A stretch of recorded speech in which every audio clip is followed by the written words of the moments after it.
போன பாட்டில் பரசிவத்திற்கு வணக்கம். போன பாட்டு என்னது? பரசிவத்திற்கு வணக்கம். அந்த பரசிவம் ஒரு படி கீழே இருக்குகிறது. இறங்கினால் என்னாச்சு? பராசக்தி. இப்போ பரசிவம், ரெண்டாவது பராசக்தி. பரந்த பராபரை, பரந்த பராபரை. அந்த அருட்சக்தி என்னாச்சு? ஆதி. இதெல்லாம் நீங்கள் படிக்கும்போது கோடு போட்டுக்கணும், நிறுத்தணும். நம்மெல்லாம் பின்னாடி எப்பாவது படிச்சீங்கன்னா அந்த பாட்டை படிக்கும் போதே பொருள் வந்துடணும். பரந்த பராபரை என்பது பராசக்தி, ஆதி என்பது ஆதிசக்தி. அந்த பராசக்தி என்னாச்சு? ஆதிசக்தி ஆகிறது, ஆதிசக்தி ஆகின்றது. அந்த ஆதிசக்தி மூன்றா பிரியுது. இச்சா, பரஞானம், கிரியை. பரா இச்சை, பரஞானம், பரகிரியை. இச்சாசக்தி, கிரியாசக்தி, ஞானசக்தி என்று மூன்றாகிறது. எது? ஆதிசக்தி ஆகிய திரோதான சக்தி மூன்றாய் பிரிகிறது. இச்சாசக்தி, கிரியாசக்தி, ஞானசக்தி என்று மூன்றாகி அந்த மூன்றும் பரபோக ரூபம் தரும் கருணை உருவாகி சிவபோகத்தை, பரபோகம் என்னது? சிவபோகம் தருகின்ற கருணை உருவாகி இச்சாசக்தி, கிரியாசக்தி, ஞானசக்தி ஆகிய மூன்றும் யாரெல்லாம் பக்குவம் உடையவர்களாக இருக்கிறார்களோ அவர்களுக்கு எதை கொடுக்கும்? பரபோகத்தை கொடுக்கும், பரபோகத்தை கொடுக்கும். அப்படி பரபோகம் தரும் பொருட்டு கருணையை தனது வடிவமாக கொண்டு, கற்பனை கடந்த சோதி கருணையே உருவமாகி, கருணை தான் பெண்ணாச்சு பரசிவம், பராசக்தி, ஆதிசக்தி. அந்த ஆதிசக்தி இச்சாசக்தி, கிரியாசக்தி, ஞானசக்தி மூன்றாய் இருக்கு. இது எல்லாம் கருணை தான், எல்லாமே என்னது? கருணை தான். அதனால தான் கீழே இறங்கி வருகிறது. ஞானிகள்லாம் மேலேயே இருந்தாங்கன்னா என்ன ஆகும்? நம்மளாம் போய் பிடிக்கவே முடியாது இல்லைங்களா? நம்ம பிடிக்கிறதுக்காக என்ன செய்யறாங்க? நம்ம அளவுக்கு கீழே வராங்க. புரியுதுங்களா? திருவருட்பயன் 100வது பாட்டு, திருவருட்பயன்ல 100வது பாட்டு யாருக்கா தெரியுமா? கள்ளத்தலைவர் துயர் கருதி, கள்ளத்தலைவர் துயர் கருதி தம் கருணை உள்ளத்து அலைவார் மிக. கள்ளத்தலைவர் துயர் கருதி தம் கருணை வெள்ளத்து அலைவார் மிக. ஞானிகள் எல்லாம் தன் கருணையாகிய வெள்ளத்தால் அப்படியே அலைவாங்களாம். எதுக்கு? கள்ளத்தலைவர் துயர் கருதி. கள்ளத்தலைவர் யாரு? நம்ம தான், நம்ம தான் கள்ளத்தலைவர். கள்ளத்தலைவர்னா என்னது? உண்மையா ஒரு தலைவர் இருப்பார், அதை விட்டுட்டு நான் தான் தலைவன், நான் தான் தலைவன் சொல்லிட்டு திரிகிறானா இல்லையா? அவன் தான் கள்ளத்தலைவன். எல்லாத்தையும் யார் செய்கிறான்? பெருமான் தான் செய்கிறான். ஆனால் நம்ம என்ன சொல்லிட்டு இருக்கிறோம்? நான் செஞ்சேன், நான் செஞ்சேன். அப்படி நம்ம செய்கிற காரியத்திற்கு தலைமை யார் வச்சுக்கிறோம்? நம்மளே வச்சுக்கிறோம். நான் செஞ்சேன், நான் பாடினேன், நான் கொடுத்தேன், நான் இது செய்தேன், நான் அது செய்தேன் என்று என்ன செய்கிறோம்? அந்த செயலுக்கு முதன்மையை நம்மகிட்ட வச்சுக்கிறோம். இப்படி வச்சா இதுக்கு என்ன பேர்? கள்ளத்தலைமைன்னு பேர். உண்மையான தலைமை யாரு? பெருமான். அவன்லாம் கொடுக்க வைக்கிறான், அவன்லாம் செய்ய வைக்கிறான், அவன்லாம் பாட வைக்கிறான், அவன்லாம் ஓட வைக்கிறான். ஆட்டு வித்தால் ஆர் ஒருவர் ஆடாதாரோ, அடக்கி வித்தால் ஆர் ஒருவர், பாட்டு வித்தால் ஆர் ஒருவர் பாடாதாரோ, படி வித்தால் ஆர் ஒருவர் படியாதாரோ. உங்களை எல்லாம் இப்போ என்ன பேச வச்சிருக்காரு, உங்களை கேட்க வச்சிருக்கிறார். இல்லை, நமக்கு என்ன இருக்குது இங்கே? ஒன்றுமே கிடையாது. ஆனால் நம்ம அப்படி நினைப்போமா? நினைக்க மாட்டோம் இல்லைங்களா? இது எதனால்? கள்ளத்தலைமை. நம்மகிட்ட என்ன இருக்கு? கள்ளத்தலைமை. நம்மளை நினைச்சு ஞானிகள்லாம் இறங்குறாங்க. ஐயோ, இந்த உயிர் இப்படி கிடக்குதே, பெருமான் செய்யறது போல நான் செஞ்சேன், நான் செஞ்சேன்னு சொல்லிட்டு திரியிறானே அப்படின்னு என்ன செய்யறாங்களா? ஞானிகள் நம்மை கண்டு இறங்குகிறாங்க. எப்பவுமே அந்த கருணை என்பது இது போல வெள்ளம் போல. எதனால? மேல இருந்து கீழே நோக்கி பாயும். தண்ணி எப்பவுமே மேட்டுல இருந்து எங்க வரும்? பள்ளத்துக்கு வருதா இல்லையா? அது போல கருணை எப்படி இருக்கும்? உயர்ந்தோர் கீழே இருக்கிற தாழ்ந்தோரை நோக்கி என்ன செய்வாங்க? கீழே வருவாங்க. ஏன்னா அவங்க வந்தாதான் நம்ம மேலே போக முடியும். அப்படி அவர்கள் கருணை கொண்டதினால் கிடைத்தது தான் இந்த நூலெல்லாம். இதெல்லாம் இங்கே பாடுறதெல்லாம் உண்மையாக நீங்கள் ஆழமாக யோசிச்சு பார்த்தீங்கன்னா அவங்களுக்கு இடைஞ்சல். எது சிவஞான போதம் பாடினது, சிவஞான சித்தியார் பாடினது, உண்மை விளக்கம், சிவப்பிரகாசம், இந்த நூலெல்லாம் அவங்க சொன்னாங்களா இல்லையா, அத்தனையும் அவங்களுக்கு இடைஞ்சல். எப்படி தெரியுமா? பெருமானை நினைத்து கொண்டிருக்கிற அவர்களுக்கு பெருமானை விட்டுட்டு ஒரு பாட்டை சொல்லணும்னா அப்படியே ஒரு படி கீழே இறங்கணும். துரியாதீதத்திலிருந்து துரியத்துக்கு இறங்கினானா பாட்டு வரும். சுத்தவத்தையில சுத்த துரியாதீதம் இருக்கா இல்லையா, அதை விட்டுட்டு எங்க இறங்கணும்? துரியத்துக்கு இறங்கணும். ஏன்னா துரியாதீதத்துல பேச்சு இல்லை, பேச அனுபூதி பிறந்ததுவே. அந்த பேச்சுக்கு ஒன்றும் கிடையாது, மொழியே கிடையாது. அப்படியே பெருமானோட இருப்பாங்க. அவங்க ஒரு படி கீழே இறங்கி தான் பெற்ற பரபோகத்தை இழந்து நமக்காக பாடுறாங்க. நீ வரப்ப வாடா அப்படின்னு விட்டுட்டு போலாம் தான். ஐயோ அவன் அப்படியே கிடப்பான். அங்கேயே நமக்கு கொஞ்சோண்டு லாஸ் இருந்தாலும் பரவாயில்ல, அவனை எப்படியாவது பிடிச்சி மேலே எடுத்துக்குவோம் அப்படின்னு என்ன செய்கிறாங்க? கீழே இறங்கி பாடினதான் தேவாரம், திருவாசகம், 12 திருமுறை, 14 சாத்திரங்களும் நம்மை நோக்கி இறங்கி பாடியது தான் ஞானிகள் எல்லாம். அதுபோல் அம்மை என்ன செய்கிறாங்க? பெருமான் தொடர்ந்து அம்மையா இறங்கி பராபரன் என்னது பறையானா, அது ஆதிசக்தி ஆச்சு.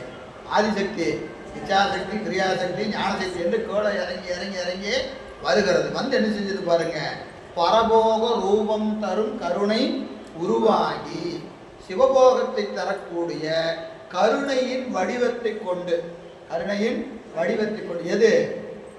அந்த பரசிவம் தான். பரசிவம் பராசக்தியாகி, பராசக்தி ஆதிசக்தியாகி, ஆதிசக்தி இச்சாசக்தி, கிரியாசக்தி, ஞானசக்தி கீழே இறங்கி வந்து என்னது?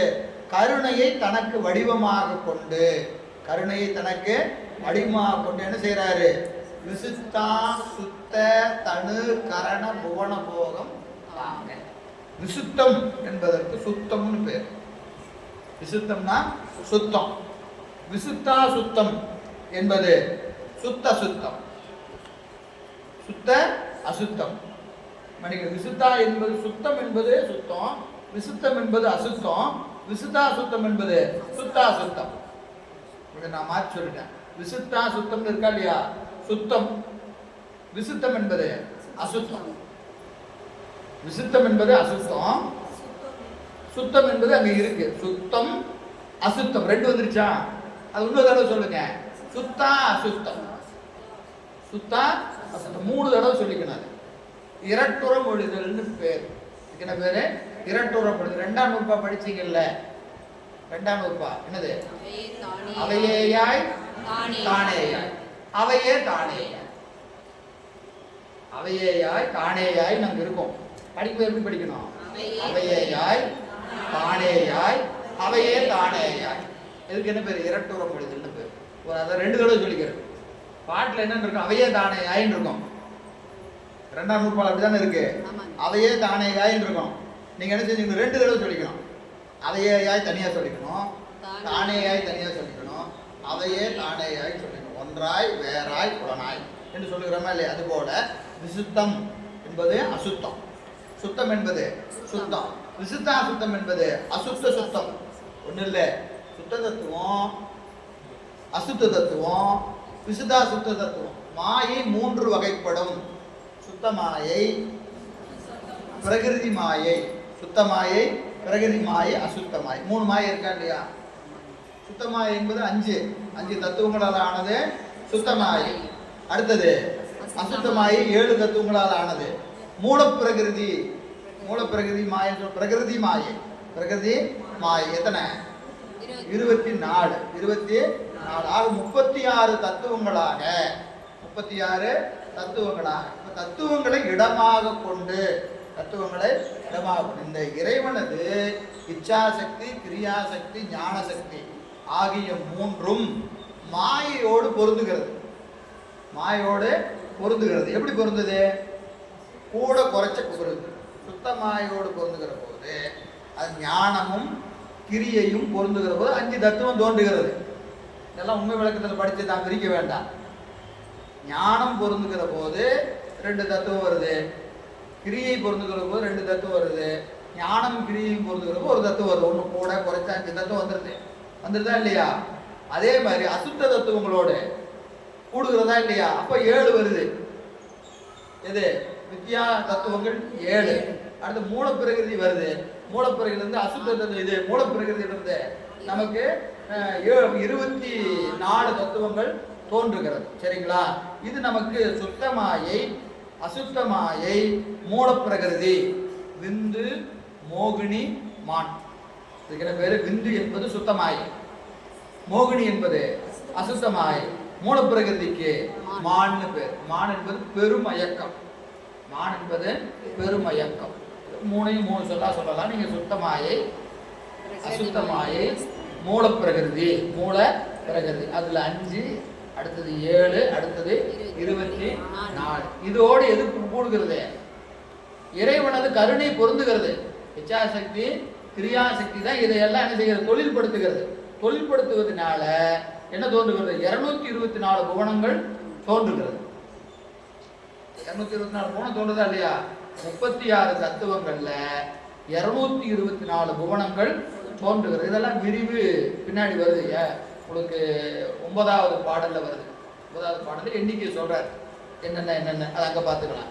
எனவே இறைவனது கருணை சுத்தமாயை பொருந்தி, சுத்தமாயை என்றும், அசுத்தமாயோடு கூடி அசுத்தமாயை என்றும், மூலப்பிரகிருதியோடு கூடி மூலப்பிரகிருதி என்றும் 3 மாயையாக காரியப்படுத்துகிறது. எது காரியப்படுத்துகிறது? இச்சாசக்தி, கிரியாசக்தி, ஞானசக்தி. இந்த 3 தான் 36 தத்துவங்களாக காரியப்படுத்துகிறது. 36 தத்துவங்களாக காரியப்படுத்து. இதுல இச்சையும் கிரியையும் ஞானம் என்கின்ற 3ல இறைவனது இச்சை மாறவே மாறாது. நீங்க இது பாக்குறீங்களா இல்லையா? சிவம், சக்தி, நாதம், விந்துன்னு சொன்னா இது எது மாறுது?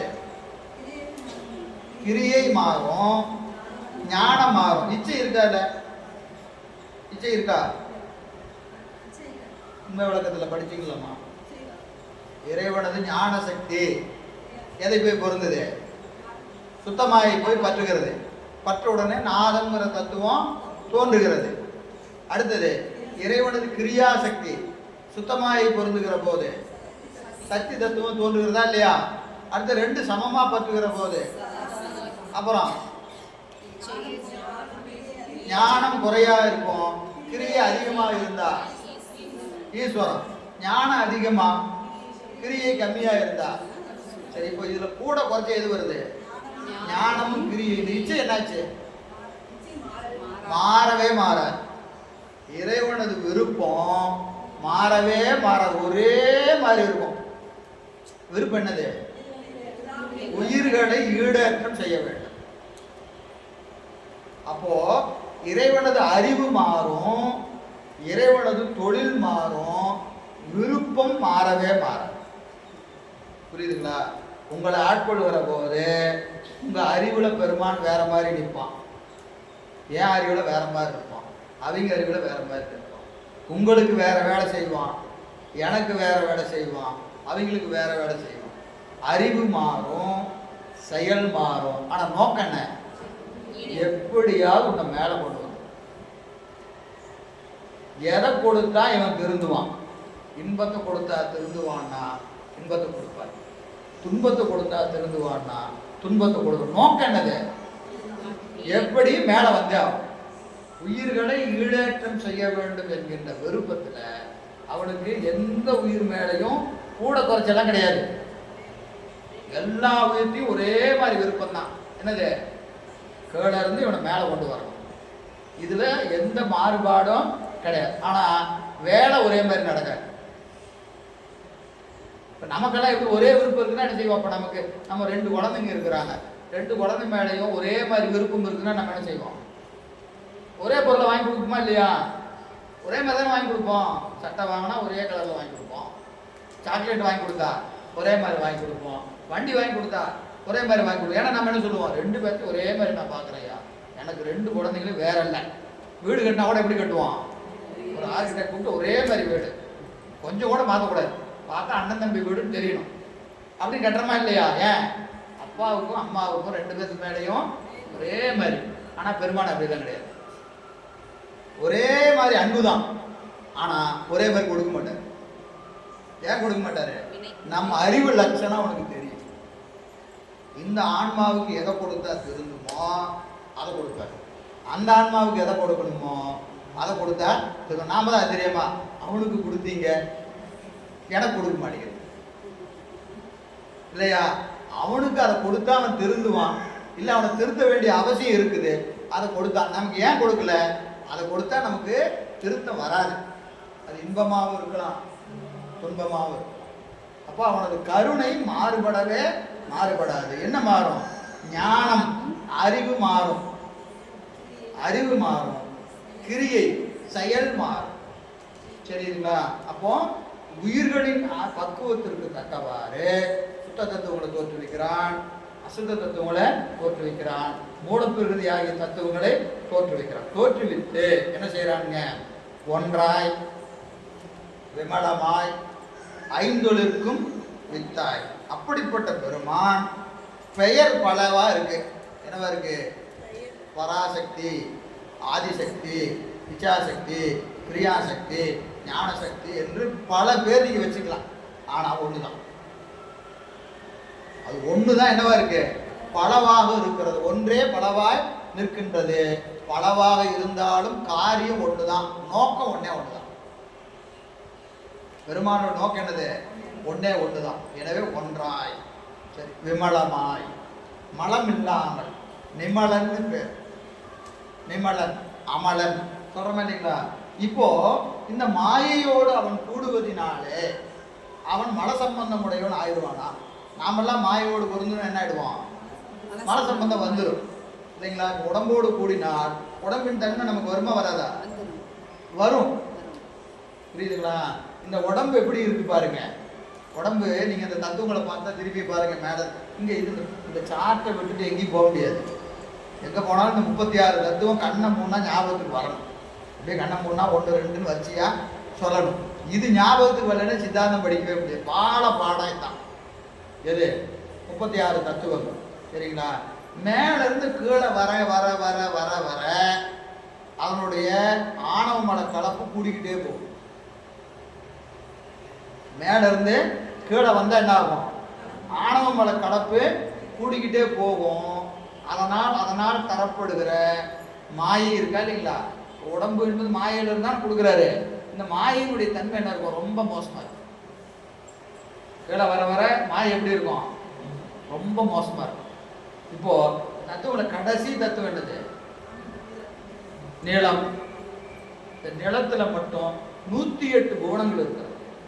மண் தத்துவத்துல 108 குணங்கள் இருக்கிறது. அதுல ஒரு குணத்துல தான் நாம இருக்கிறோம். இப்போ நம்ம உடம்பு எந்த மாயில கொடுத்துருக்கிறாரு? மூலப்பிரகிருதின்னு சொல்லக்கூடிய இந்த மூலப்பிரகிருதி இருந்து கொடுத்துருக்கிறாரு.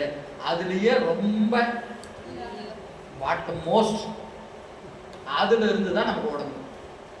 அதுல இருந்து தான் உடம்பு. அப்போ நம்ம உடம்பு எப்படி இருக்கும்? அப்படிதான் இருக்கும். சீரியல் பார்த்தா 1 மணி நேரம் உட்கார்ந்து இருந்தாலும் கால் வலிக்காது, இடுப்பு வலிக்காது, வேக்காது, ஒண்ணுமே பண்ணாது. அப்படியே ஒரு படத்தை உட்காந்தா 2.5 மணி நேரம் அப்படியே பார்த்துட்டு தான் எந்திரிப்போம். ஒன்றும் பிரச்சனையே கிடையாது. ஊசியில் உட்காரும் போது தான் கால் வலிக்கும், வேத்துரும், கதவு திறந்து வெயி, ஃபேனை போடு, ஏசி போடு. ஏன்? மூலப்பிரகிருதியிலிருந்து கொடுத்துருக்கிற உடம்பு. அதனால இது எப்படி இருக்கும்? அப்படிதான் இருக்கும். அப்படிதான், ஒன்றும் பண்ண முடியாது. காரணம் என்னது? இப்போ பாவக்காயில ஸ்வீட் செஞ்சா எப்படி இருக்கும்? பாவக்காயில செஞ்சுட்டு எதுக்கு ஸ்வீட்டுன்னு சொல்றீங்க? அதை இல்லையா? அது அப்படிதான் இருக்கும். மூலக்கூறு என்னவோ அதுதானே அந்த பொருளில் வரும். காரணம் எதுவோ காரியம் அப்படிதான் இருக்கும். அப்போ கீழே வர வர வர இது என்ன ஆகுதுங்க? ஆணவமட கலப்பு சேர்த்துக்கிட்டே போகும். மேலே போக போக போக ஆணவமட கலப்பு குறைஞ்சிக்கிட்டே போகும். இருக்குங்களா? அப்போ அங்கே போனோம்னா என்ன ஆகும்? இந்த ஆன்மா கொஞ்சம் சுத்தமாகிட்டே போகும். நம்ம ஏன் இங்கே இருக்கிறோம் சார் அப்படின்னா நம்ம அறிவு அந்த லட்சணத்துல தான் இருக்கு. அதனால கொண்டு வந்து நம்ம இங்கே வச்சிருக்கிறார். இங்கே கொண்டு வந்து வச்சிருக்கு. இங்கிருந்து எங்கே போகணும்? மேலே போகணும். போக வேண்டிய தூரம் நீண்ட நெடிய தூரம் இருக்கிறது. நான் போக வேண்டிய தூரம். சரிங்களா? எனவே அந்த இறைவன் எப்படி இருக்கிறான்? ஒன்றாய் இருக்கிறான். ஒன்றாய் இருக்கிறான், விமலமாய் இருக்கிறான். அவன் மலத்தோடு கூடி இருந்தாலும் அவன் மல சம்பந்தம் இல்லாமல் இருக்கிறான். நாமெல்லாம் மல சம்பந்தத்தோடு இருக்கிறோம். நாமெல்லாம் யாரு? சமலன்னு பேர். நமக்கு என்ன பேரு? சமலன். அவன் யாரு? விமலன், நிமலன். நிமலன்னாலும் இதுதான். நம்ம சமலன். சமலன்னா மலத்தோடு கூடி இருப்பது. சமலன், நாம சமலன். அவன் யாரு? விமலன், நிமலன், விமலன். எனவே விமலமாய் ஐந்தொழிலுக்கும் வித்தாய். இந்த அம்மை தான் என்ன செய்யறாங்க? ஐந்தொழிலுக்கும் மூல காரணமா இருக்கிறாங்க.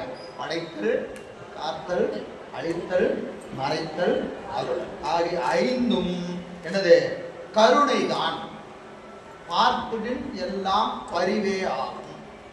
பார்த்திடின் எல்லாம் பரிவே ஆகும் என்று சிவஞான சித்தியார் சொல்லுவாங்க. இங்கே சிவபிரகாசத்தில் 18வது பாட்டில் சொல்லுவாரு, பார்த்திடின் எல்லாம் அருளே. ஐந்தொழில் என்னது? அருள் தான். இறைவன் படைத்தாலும் அருள் தான், காத்தாலும் அருள் தான், ஒடுக்கினாலும் அருள் தான், மறைத்தாலும் அருள் தான், அருளினாலும் அருள். விரிவு 18வது பாட்டில் பார்த்துக்கலாம். இங்கே அதை விரிக்க வேண்டாம். இறைவனது ஐந்தொழிலும் என்னது? கருணை தான். எனவே ஐந்தொழிற்கும் வித்தாய், ஐந்தொழிற்கும் மூல காரணமா இருப்பது என்னது? கருணை தான். ஐந்தொழிற்கு வித்தாய். எதற்காக? ஞாலத்து அறந்தை கெட. ஞாலம்னா உலகம், அறந்தைன்னா துன்பம். துன்பம் உலகத்தினுடைய துன்பம் கெடும் பொருட்டு. கெட என்பது கெடும் பொருட்டு மணிமன்றுள் ஆடல்காணும் அன்னை. மன்றுடைய ஆடக்கூடிய பெருமான் போன பாட்டில் சொன்னார். அம்மை காண ஆடுகிறான்னு சொன்னார். இந்த பாட்டில் இறைவன் ஆட அம்மை காணுகிறான். அதே கருத்து. ஒன்று சாமிட்டு இருந்து அம்மாவை காமிச்சார், இங்க அம்மாட்ட இருந்து சாமி கேட்டார். இவள் பார்க்கிறாள். இவள் பார்க்க எதற்காக? உலகத்தின் துன்பம் கெட. பார்ப்பதுன்னா அவளுக்கு ஒன்றும் பயன் கிடையாது. அவனுடைய கூத்தை பார்ப்பதுனால அம்மைக்கு ஒன்றும் பெரிய பயன் கிடையாது. காரணம் என்னன்னு கேட்டீங்கன்னா, அம்மையும் பெருமானும் குணகுணி சம்பந்தம், தாதான்மிய சம்பந்தம்னு பேர். தாதான்மிய சம்பந்தம், குணகுணி சம்பந்தம். குணகுணின்னு என்னது? குணகுணி மலரும் மனமும் போல. மலரும் மனமும் போல. இப்போ இறைவனுக்கும் இறைவிக்கும் உரிய சம்பந்தம் குணகுணி சம்பந்தம், தாதான்மிய சம்பந்தம். நமக்கும் பெருமானுக்குள்ள சம்பந்தம் அத்துவித சம்பந்தம். என்ன வேறுபாடு? ரெண்டு பொருள் ஒன்னா நின்னா அத்துவிதம். ரெண்டு பொருள் ஒன்னா நின்னா, ரெண்டு பொருள் எது? ஆன்மாவும் சிவமும். ஆன்மாவும் சிவமும் வேற வேற பொருள். ஆன்மா வேற, சிவம் வேற. ரெண்டு பொருள் எப்படி நிக்குது? ஒன்னா நிக்குது. பார்த்தா ஒண்ணுதான் தெரியும். ரெண்டு பிரிச்சு காண முடியல. ரெண்டு எப்படி நிக்குது? கலந்து ஒன்னா நின்றுனா இதுக்கு என்ன பேரு? அத்துவிதம்னு பேர். ரெண்டு பொருள் கலப்பினால் ஒன்றாய் நின்றால் அதற்கு அத்துவிதம் என்று பெயர். ஒரு பொருள் ரெண்டா நின்றால் தாதான்மியம் பேர். ஒரு பொருள் இது சிவம் தான். சிவம் என்கின்ற பொருள் நமக்காக என்னவா நிற்குது? சிவம் சக்தி நிற்குது. ஒரு பொருள்னா சிவமும் சக்தியா நின்று அதுக்கு என்ன பேரு? தாதான்மிய சம்பந்தம். தாதான்மிய குணகுணி சம்பந்தம். குணகுணி சம்பந்தம் என்பது மலரும் பாசமும் போல.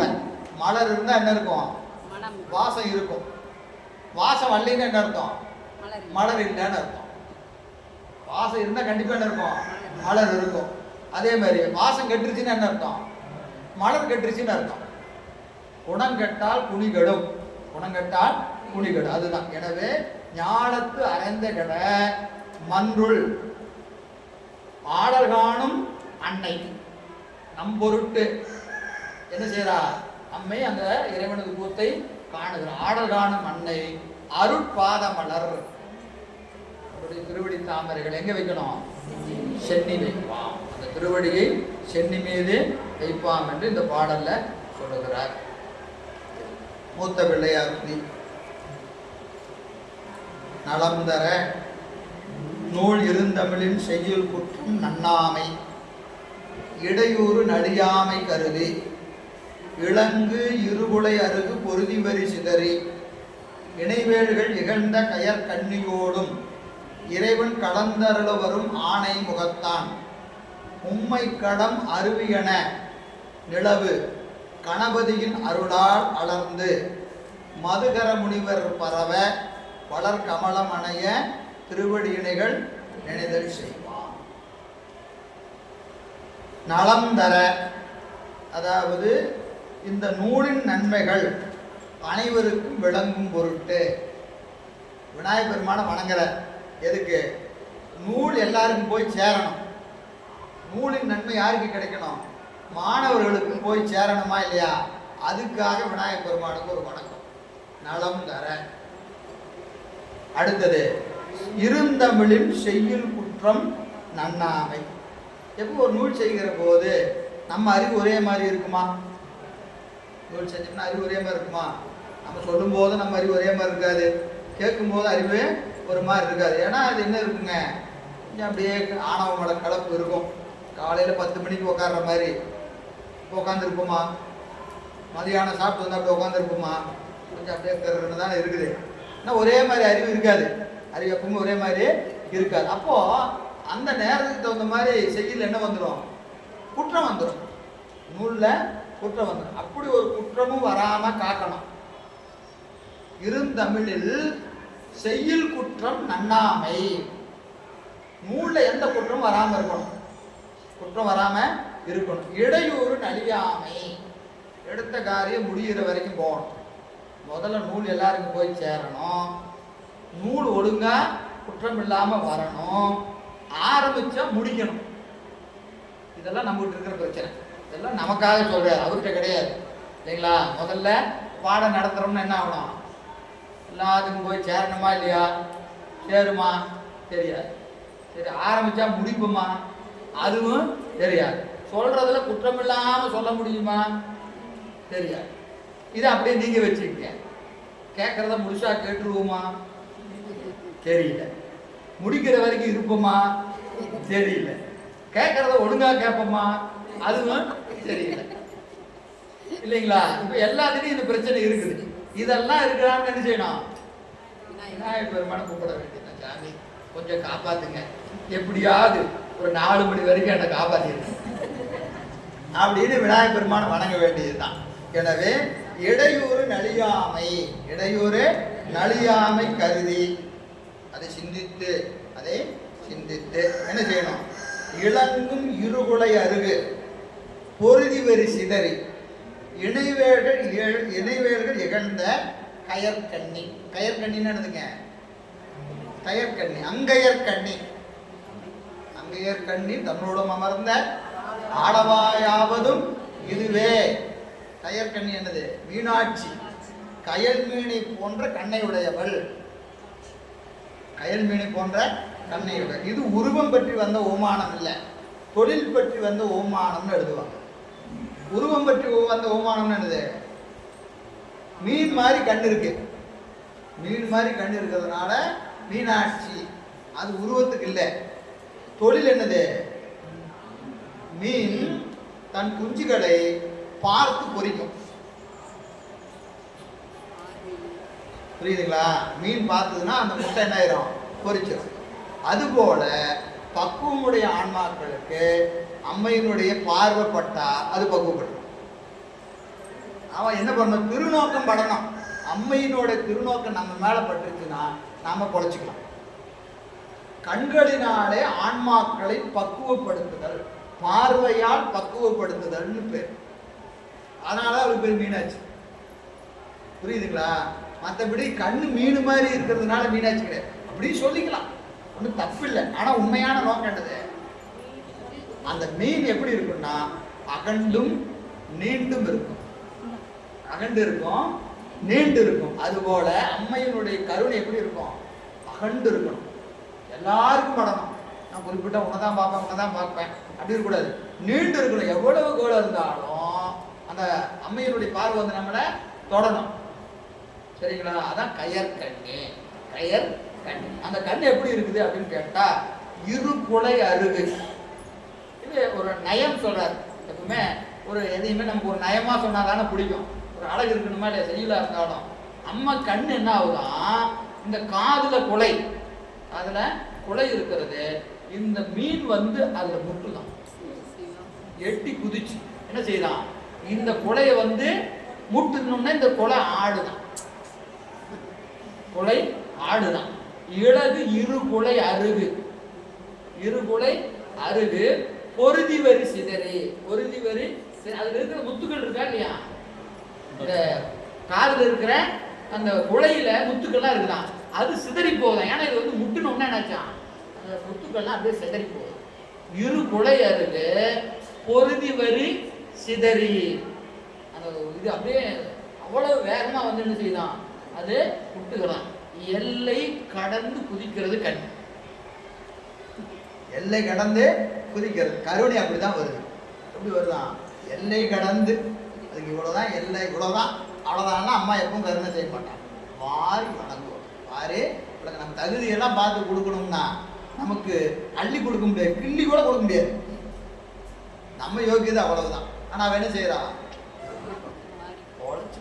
ஓட்பா போ போ அப்படின்னு அவன் என்ன செய்யறான், கருணைய வாரி வாரி கொடுக்குற. இருகுலை அருகு பொருதி வரி சிதறி இணை வேல்கள் இகழ்ந்த. இணை வேல்கள், இணை வேல்கள் என்னதுங்க, வேலுன்னா கூறிய வேல். அதை பார்த்து என்ன செய்தான், இது சிரிக்குதான். எது அந்த கூர்மையா இருக்கா இல்லையா, அதை விட அம்மையினுடைய கண் எப்படி இருக்குதான், கூர்மையா இருக்குதான். அதை இகழ்கிறது. எதை, வேல்களை பார்த்து இந்த கண் சிரிக்குது.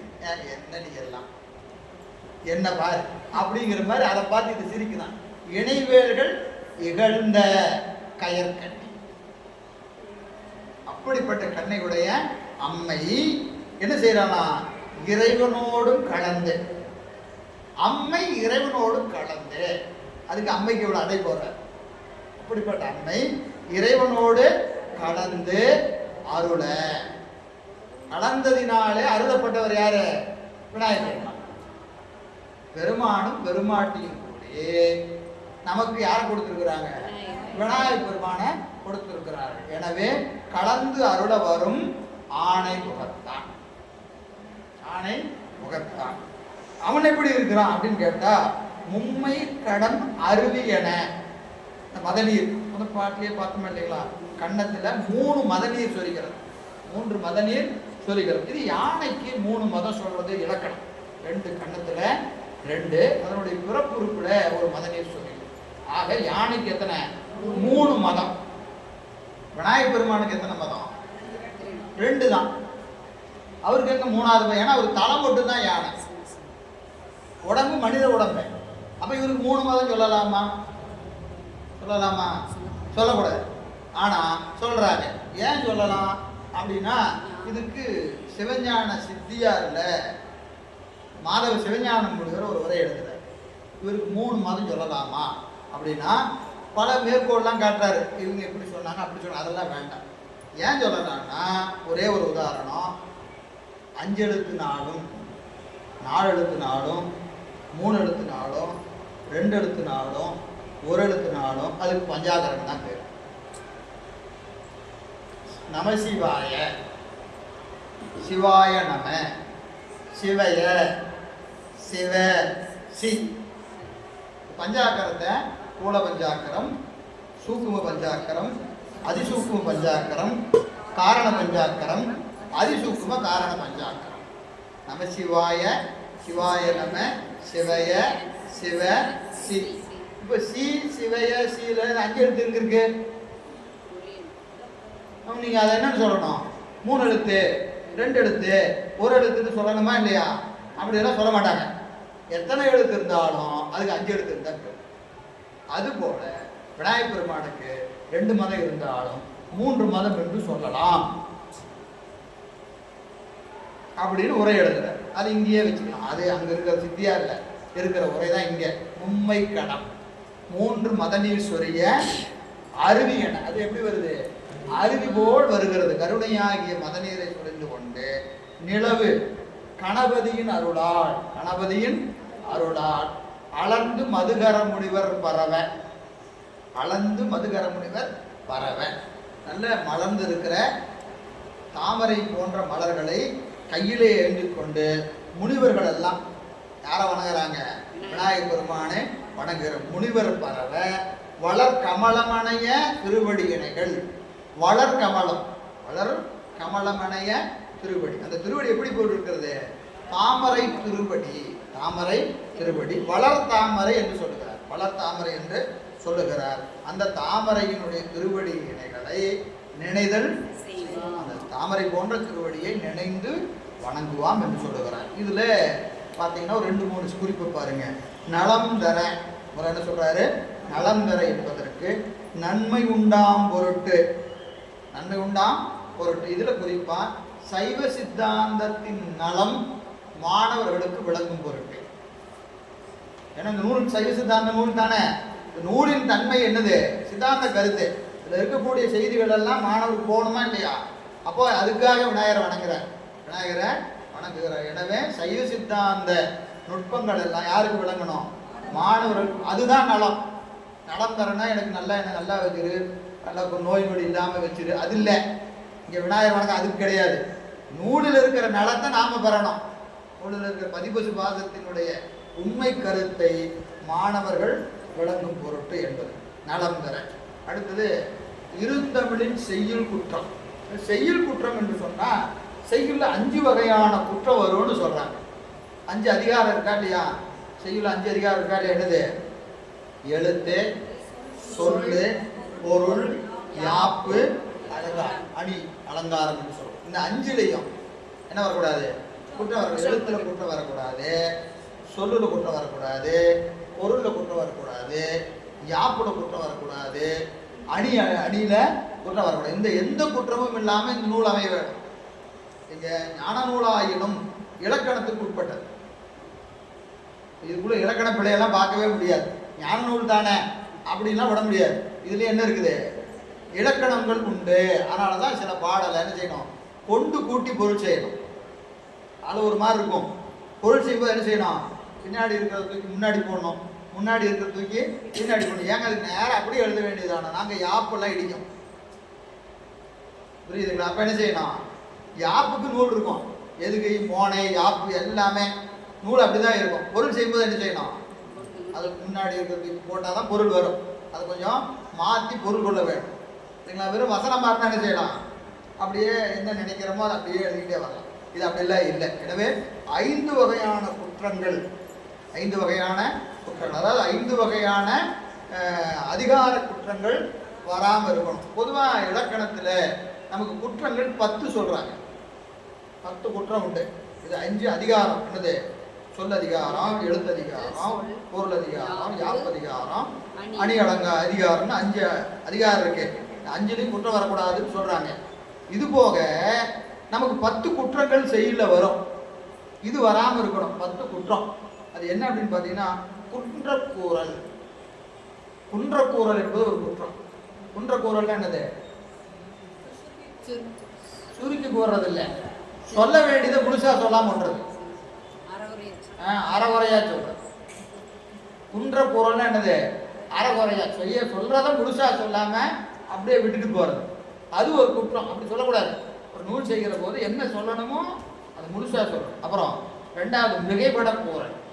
நான் நல்லா சொல்றேன்னு சொல்லிட்டு திரும்ப திரும்ப அப்படியே விரிச்சுக்கிட்டே போகக்கூடாது. மிகைப்பட கூறலும் குற்றம். குன்றக்கூறல் ஒரு குற்றம், மிகைப்பட கூறல் என்பது ஒரு குற்றம். அடுத்தது கூறியது கூறல். சொன்னதையே தேஞ்ச ரெக்கார்டு மாதிரி திரும்ப திரும்ப திரும்ப சொல்லிக்கிட்டே போறது, அது என்னது? அது ஒரு குற்றம், அது ஒரு குற்றம். அடுத்தது மாறுகொள கூறல். மாறுகொள கூறல் அப்படின்னு என்னது? இந்த செய்திக்கு போல வேற செய்திக்கு சொல்றது. என்ன சொல்லணுமோ அதை விட்டுட்டு வேற தேவையில்லாத சொல்லிட்டு இருக்காரு. இதுக்கு அதுக்கு சம்பந்தமே இருக்காது. மாறுகொள கூறல். அடுத்தது வலுவு சொற்கள் புணர்த்தல். சொல்லுறப்போ அந்த சொல் எப்படி இருக்காது? ஆப்டிமமான சொல். இந்த இதுக்கு இப்படிதான் சொல்லு. இதனை இதன்கண் இவன் முடிப்பான் என்று அதனை அவன்கண் விடல்னு சொல்றாரா இல்லையா? அது போல அந்த சொல் எப்படி இருக்கணும்? என்னது? பிறர் அந்த சொல்ல என்ன செய்யக்கூடாது? மறுத்து சொல்லாத மாதிரி ஒரு சொல் சொல்லணும். அது தக்கவாறு சொல்லணும். அது வலுவு சொற்கள் உணர்த்தல், மயங்க வைத்தல். அப்படித்தாங்க இருக்கு. அப்படியா? மயங்க வைக்கிறது என்னது? சொல்லி முடிக்கிறதுக்குள்ள நமக்கு கிருகிருன்னு வந்துடும். எங்க எப்பங்க முடிப்பாரு? கிட்டத்தட்ட காலையிலேருந்து அப்படிதாங்க இருக்குது. அப்படியா? மயங்க போறல், மயங்க போறல். அடுத்தது வெற்றன தொடுத்தல்.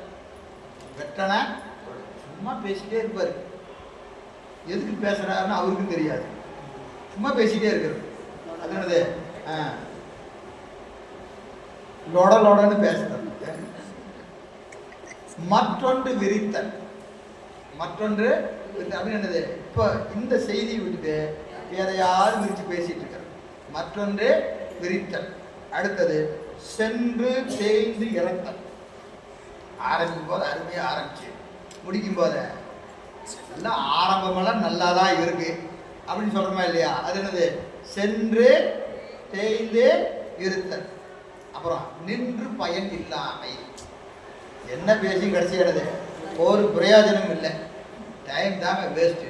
பேசாம ஞாயிற்றுக்கிழமை வீட்லையாவது இருந்திருக்கலாம் அப்படி நினைக்கிறது. நின்று பயன் இன்மை என்று குற்றங்கள் 10ன்னு சொல்றார். இதெல்லாம் இல்லாம நூல் செய்யணுங்கிறார். இதெல்லாம் இல்லாம ஒரு நூலை இடையூறு நடியாமை. இடையூறு நடியாமை. இந்த இடையூறு பொதுவா அரச முறைமையினாலோ தெய்வீகத்தினாலோ ஒரு இடையூறு வரும். அரச முறைமையினாலேயோ தெய்வீகத்தினாலோ என்ன வரும்? இடைஞ்சல் வரும். அரச முறைன்னா என்னது? இப்போ திடீர்னு இன்னைக்கு ஞாயிற்றுக்கிழமை நம்ம வரலாம்னு நினைக்கிறோம். லாக்டவுன் போட்டாங்க. என்னாச்சு? இப்போ வர முடியாமல் போயிடும். ஒரு இல்லைன்னா வேற ஏதோ இந்த இடத்துல ஒரு அரசு நிகழ்ச்சி நடந்ததுன்னா இங்கே நடத்த முடியாதுன்னு சொல்றது. நம்ம லீவு நினைப்போம், ஒர்க்கிங் டே வச்சுறது. இப்படி என்னது? அரசினுடைய விதிகளினாலே நமக்கு என்ன வரும்? இடைஞ்சல் வரும். ஏதோ ஒரு இடைஞ்சல் வரும். அரச முறைமையினாலே வருவது. ஒரு சண்டையே வந்துருச்சு. இப்போ எங்கேயோ சண்டை நடக்குது. இங்கே என்னாச்சு? டீசல்லாம் விலை ஏறி போச்சு. எங்கெங்கே போகிறது? டீசல் விலையெல்லாம் ஏறி போச்சு. ரொம்ப கஷ்டமாக இருக்குதுங்க. வேலையே முதல்ல மாதிரி இல்லை. இப்போ நம்ம வருமானம் குறைஞ்சி போச்சு. வருமானம் குறைஞ்சாலும் நம்ம என்ன செய்ய முடியாது? வகுப்பு வர முடியாது. ஏன்? எங்கெங்கே கைக்கு வாங்கி சண்டை போகிறதுக்கே சரியா இருக்கு. இப்போ எங்கேயோ சண்டை நடந்துகிட்டு இருக்குது. எங்கே நம்ம என்ன செய்யுது? நம்ம வாழ்க்கையை அது பாதிக்குது. பாதிக்கும் போது அந்த பாதிப்பு எங்கே வருது? வழிபாட்டில் வந்து இடிக்குது இல்லைங்களா? அது அரச முறைமையினால பல காரணங்களினாலே நமக்கு இடையூறு வரும். அது இன்னதான் என்னதான் சொல்ல முடியாது. அப்புறம் தெய்வீகத்தால் வருவது. தெய்வீகத்தால் வினை வயத்தால் வருவது. உடம்புக்கு சரியில்லாமல் போகிறது. இந்த மாதிரி வினை வயத்தால் நமக்கு என்ன வரும்? பல இடைஞ்சல்கள்லாம் வருதா இல்லைங்களா? அதனாலையும் இது இடையூறு வரும். இந்த மாதிரி எந்த இடையூறு வராமல் அரச முறைமையினாலோ தெய்வீகத்தினாலும் பசியினாலேயோ நோயினாலேயோ ஏதோ ஒரு வகையில் நமக்கு இடைஞ்சல் வருதா இல்லையா? நம்மை கடந்து வருவது. என்ன காரணம்னு நம்மளால நினைக்கவே முடியாது. நம்மளால வர்றது என்னது? நம்மளால இடைஞ்சல் வருமா இல்லையா? எப்படி? படுத்து தூங்கிக்கலாம்ப்பா, டயர்டா இருக்கு அப்படின்னு எங்குது? அங்க போய் தூங்குறதுக்கு இங்கேயே தூங்கிடலாம் அப்படின்னு தூங்குறதெல்லாம் நம்மளால வர. அதெல்லாம் கணக்கு இல்லை. அந்த கணக்கெல்லாம் இங்க இல்லை. சரியா? சரி. எனவே அந்த வகையிலே வருகிற ஆணை முகத்தான். ஆணை முகத்தான் சொல்றாரு. அப்புறம் அந்த கமலம், தாமரை. தாமரை சொல்றது வளர் கமலம்னு சொல்றாரு இல்லையா? வளர் கமலம், அருட்கமலம் என்று உரை செய்யறாரு. அருட்கமலம். அருட்கமலம் என்பது இதயத்தாமரை என்று உரை செய்கிறார். தாமரை எங்க இருக்குதுங்க? வெளியே இருக்கிற தாமரை இல்லை, இதய தாமரை.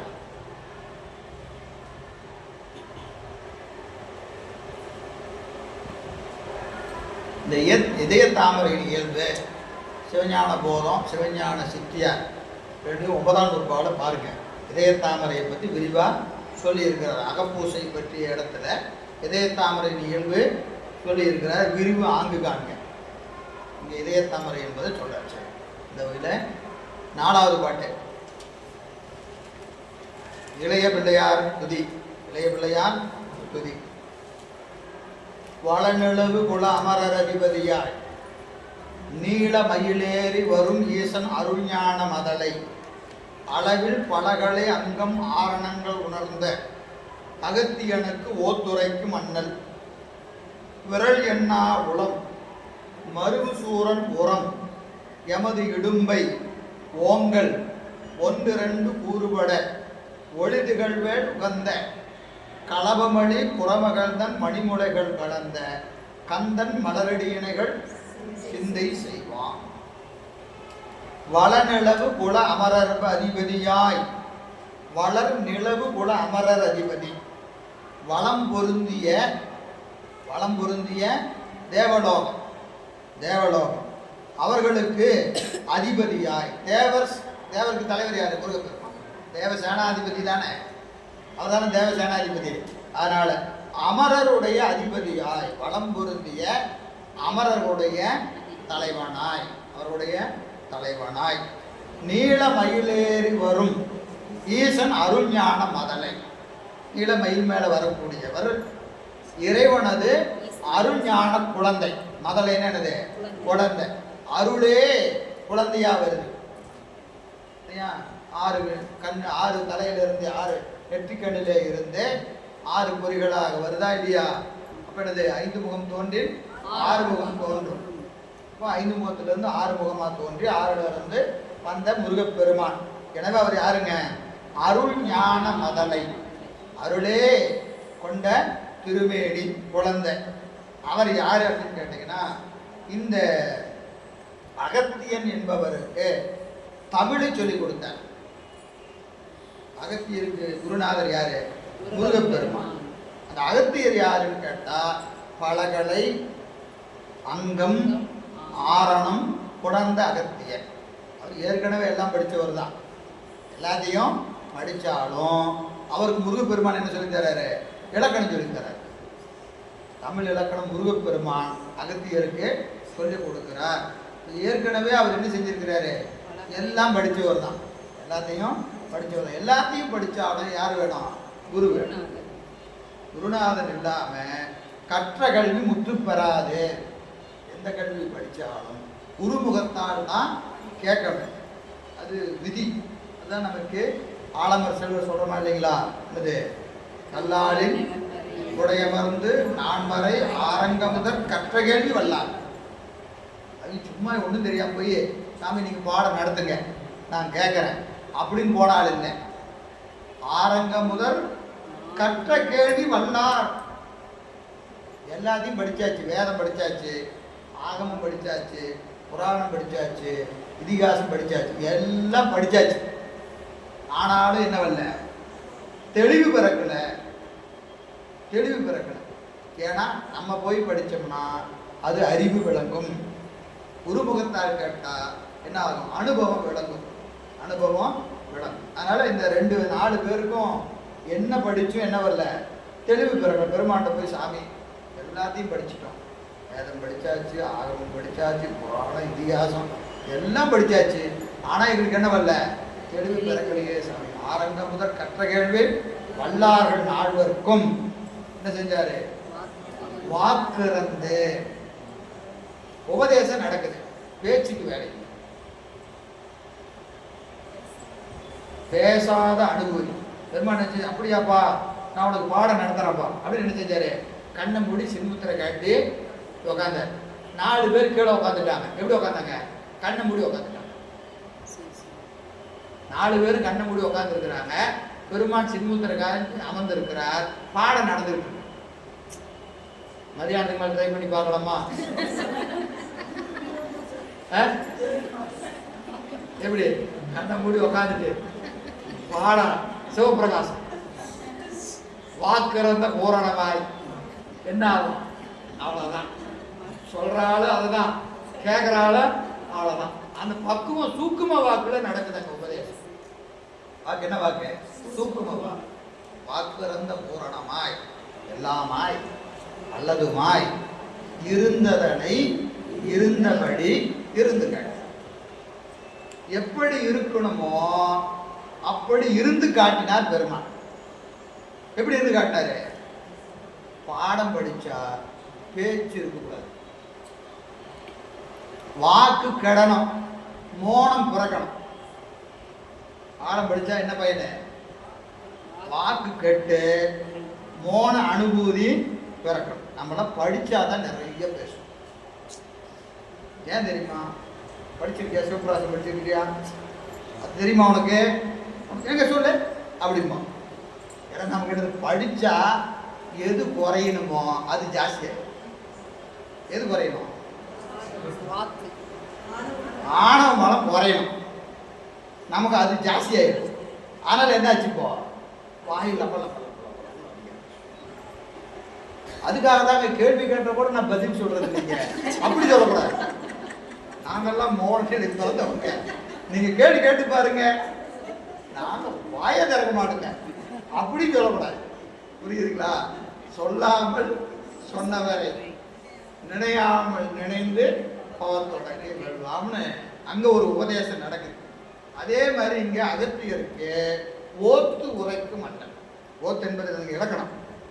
ஓத்துரைக்கும் அண்ணல் என்ன செய்தாருங்க? அண்ணல் விரல் என்னா உளம் மருவு சூரன் உரம் எமது இடும்பை ஓங்கள் ஒன்றிரண்டு கூறுபட ஒளிந்துகள் வேல் உகந்த ஒளி பொருந்திய வேலை செலுத்தினான். யாரு? முருகப்பெருமான். இந்த வேல் என்பது ஞானத்துக்கு அடையாளம். ஞானம் அதே தான். எப்படி இருக்கணும்? நீண்டு இருக்கணும், அகன்று இருக்கணும், கூர்மையா இருக்கணும். இதுக்கு பேர் தான் ஞானம். ஞானம் நீண்டு இருக்கணும், அகன்று இருக்கணும், கூர்மையா இருக்கணும். அது ஞானமாகிய வேலை எரிந்தான் முருகப்பெருமான். ஞானமாகிய வேலை எரிந்தான்.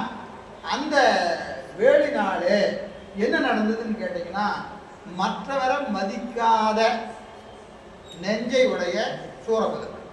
அவனுக்கு போல என்ன கிடையாது, யாரையும் மதிக்கிற வழக்கம் இல்லை. ஆணவமன மிகுதி யாருக்கு? சூரபதுமனுக்கு. அதாங்க விரல் என்னா உளம். விரல் என்னா உளம் மருவு சூரன் உரம். இந்த ஞானமாகிய வேலை செலுத்தினான். அந்த வேலினால என்ன ஆச்சுன்னு கேட்டீங்கன்னா, பிறரை மதியாத மனமுடைய சூரன். அவனுடைய மனம் ரெண்டா உடைஞ்சது. மனம் ரெண்டா உடைஞ்சது. அவன் நெஞ்சு ரெண்டா பிளந்தது. உரம்னது நெஞ்சு. சூரபதுமனது நெஞ்சு ரெண்டா பிளந்தது. அடுத்தது அவனுடைய அகந்தை கெட்டது. அகந்த கெட்டது. மற்றவரை மதிக்காத எண்ணம் இருக்கா இல்லையா, அது ரெண்டா பிளந்தது. இந்த வேலை ஒரு தடவை எரிஞ்சா என்னென்ன வேலை நடக்குது பாருங்க. அவனது அறிவில் இருக்கிற அகந்தை ரெண்டா உடைஞ்சது. அவனது நெஞ்சு ரெண்டா விளந்தது. அப்புறம் எனது இடும்பை, என்னுடைய துன்பம் எல்லாம் ரெண்டா போச்சு. யாருடைய துன்பம்? பாட்டு படிக்கிற நம்ம துன்பம். பாட்டு படிக்கிற நம்ம துன்பம். அப்புறம் ஓங்கல். ஓங்கல் என்பது கிரௌஞ்சம் மலை. மலை ஓங்கல்னா மலை. இந்த கிரௌஞ்ச மலை என்ன செஞ்சாரு? ரெண்டா பிளந்தாரா இல்லையா? ரெண்டா சூரபதுமனை காய்கிற போது முன்னாடி மழை வருது. அந்த மழை என்னாச்சு? வேலை விட்டோன்னா ரெண்டா உடைஞ்சது. சரிங்களா? அப்போ மலையை ரெண்டா பிளந்தார், சூரனுடைய நெஞ்சு ரெண்டா பிளந்தார், அவன் அறிவில் இருக்கிற அறியாமைய ரெண்டா பிளந்தார், என்னுடைய துன்பத்தையும் ரெண்டா பிளந்தார். எது செஞ்சது? முருகப்பெருமானது ஞானமாகிய வேல். ஞானமாகிய வேல். எனவே விரல் என்னா குலம் மருவு சூரன் புறம் எனது இடும்பை ஓங்கல். ஓங்கல்னா மலை. இந்த நாளை என்ன செஞ்சது? ரெண்டா பிளந்து ஒன்று ரெண்டு கூறுபட. ஒன்று இரண்டு கூறுபட. இந்த நாலு ஒன்னொன்னா சேர்ந்து நின்றது. நாலு ரெண்டு ரெண்டா ரெண்டு ரெண்டா போச்சு. கூறுபட ஒளி திகழ்வேல் திகழ்ந்த. அந்த ஒளி பொருந்திய ஞானமாகிய வேலை செலுத்திய முருகப்பெருமான். அவர் என்ன செய்ய? குறமகள் தன் களபமணி மணிமுலைகள் கலந்த கந்தன். குளபமணி களபமணி குறமகள். களபமணி என்பது என்னங்க? சந்தனம் சேரு. சந்தன சேர தன் மார்பிலே அணிந்திருக்கக்கூடிய வள்ளி. சந்தனத்தை என்ன செய்ய? அரைச்சு மார்பில பூசி இருக்கக்கூடிய வள்ளி. மணிமுலைகளை கலந்த கந்தன். யாரு? வள்ளியோடு கூடிய கந்த பெருமான் மலரடி இலைகள். அவனது திருவடி இலைகளை என்ன செய்யுமா? சிந்தை செய்வான் என்று முருகப்பெருமான சொல்லிக்கிறார். சந்தானப்புறவர் துதி. இது குருமரபு வாழ்த்து. இந்த மரபை சொல்கிறார்.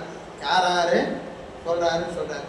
அகச்சந்தானத்துல 4 பேர், புறச்சந்தானத்துல 3 பேர். ஏன்? வணங்குறவர் 4வது ஆள். இவர் மேலே இருக்கிற நான் 3 பேர்த்த வணங்குறார். சரியா?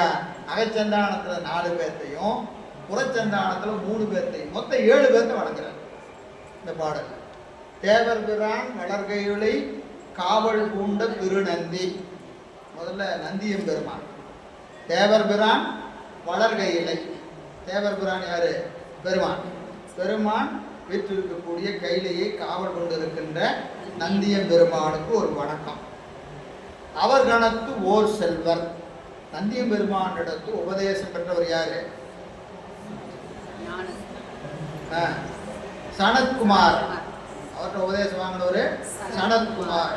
அவர் பாரில் பரவிய சத்திய ஞான தரிசனிகள். அவரது மாணவர் சத்திய ஞான தரிசனிகள். அடிசேர் பரஞ்சோதி மாமுனிகள். 4 பேர். நந்தியம் பெருமான், அடுத்தது சனத்குமாரர், சத்திய ஞான தரிசனிகள், பரஞ்சோதி முனிவர். 4 பேர்த்த வணங்குகிறேன். எல்லாத்துக்கும் கடைசியாக வணக்கம் சொல்றாரு. நம்ம அப்படியே வணங்கிட்டே வந்துடுவோம். பார்க்கும்போதே வணங்கிடுவோம். பின்னாடி வந்தால் மறந்தாலும் மறந்துடுவோம். அதனால பார்க்கும்போது என்ன செஞ்சிடணும்? ஒரு வணக்கத்தை போடணும். தேவர் பிரான் வளர்கைகளை காவல் பூண்ட திருநந்தி. அவர் கணக்கு ஓர் செல்வர். பாரில் பாவிய சத்திய ஞான தரிசிகள். அடிசேர் பரஞ்சோதி மாமுனிவர். 4 பேர்த்தையும் வணங்கி பிறகு பதியாம் வெண்ணெய் மேவிய சீர் மெய்கண்ட தரலார். அந்த பதியாகிய திருவெண்ணெய் நல்லூரிலே திரு அவதாரம் செய்த மெய்கண்ட தேவநாயனார். அவருக்கு ஒரு மெய்கண்ட தரலார். மாறா வரவுகள் அருள்நந்தி பெறலார். பெறனா வெற்றின்னு பேரு. வீரம். அந்த வீரம் பொருந்திய வெற்றி உடையவர் யாரு? அருள்நந்தி சிவம். இவங்க சண்டைக்கா போனாங்க. என்ன வெற்றி?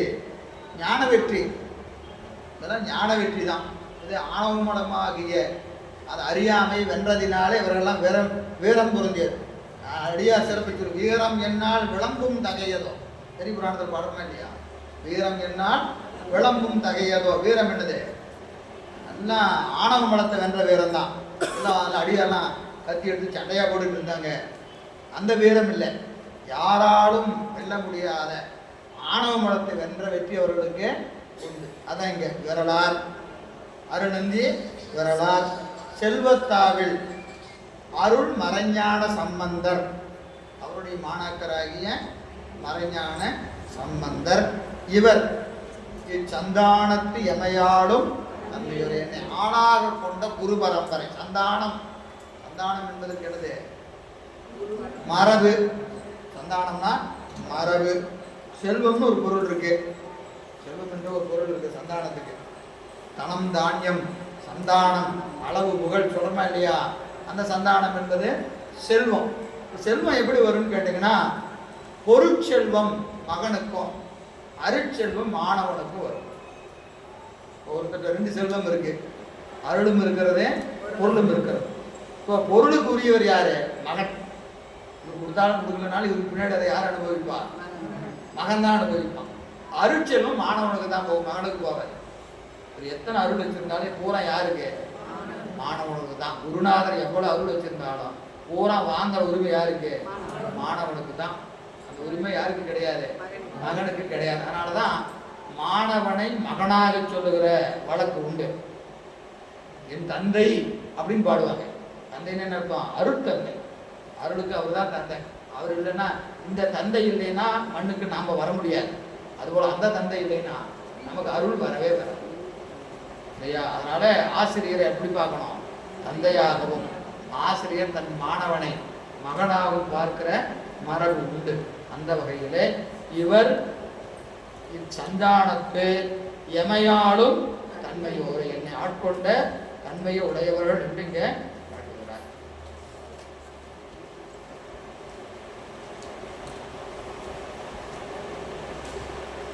அடுத்தது மறைஞான சம்பந்தத்தை. இந்த பாட்டெல்லாம் விரிக்க வேண்டியது இல்லை. வணக்கம், அவ்வளவுதான். விரிவு அந்தந்த புராணத்தை போய் பார்க்கணும். மெய்கண்டாருடைய புராணம், அருளந்தி சிவத்தினுடைய புராணம், மறைஞான சம்பந்தருடைய புராணம் என்று வரிசையாக பார்க்கணும். அதெல்லாம் விரிவு முன்னாடி வாய்ப்புக்கு தக்க மாதிரி பாருங்க. 6வது பாட்டு மறைஞான சம்பந்தர் துதி. இதுலேயே போன பாட்டிலே என்ன செஞ்சிட்டாரு? மறைஞான சம்பந்தரை வணங்கிட்டார்.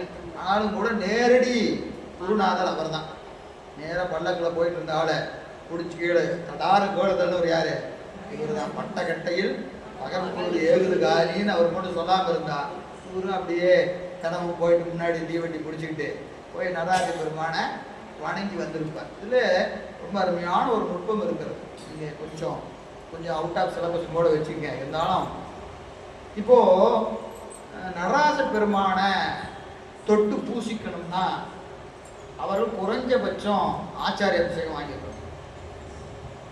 ஆச்சாரிய அபிஷேகம் வாங்கியிருக்கணும். அதாவது சரியை, கிரியை, யோகம், ஞானம், சமய தீக்க, சேட தீக்க, நிர்வாண தீக்க ஆச்சாரியம் வாங்கினா தான் நடராஜ பெருமானை தொட்டு பூசிக்க முடியும்.